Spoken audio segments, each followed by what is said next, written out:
passez les portes battantes sur le côté, vous suivez la ligne verte au sol jusqu'à la salle d'attente. Les semaines se suivent et se ressemblent aux urgences de Brive.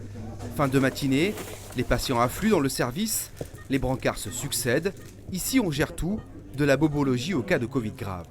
On entame des journées avec 15, 20, 25 patients déjà présents dans les urgences, un secteur Covid qui est plein et des gens qui sont positifs au Covid qui continuent de rentrer, qu'on ne peut pas mettre dans des box suffisamment isolées par manque de place. Donc c'est des gens qui risquent de stagner à l'accueil, avec des gens qui sont non Covid, donc avec des risques infectieux qui sont forcément présents.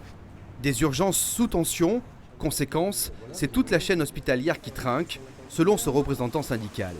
C'est un tout en fait, c'est la fatigue, c'est tout ça qui fait qu'aujourd'hui on peine, mais pas qu'aux urgences, dans tous les services. Il ne faut pas oublier les autres services.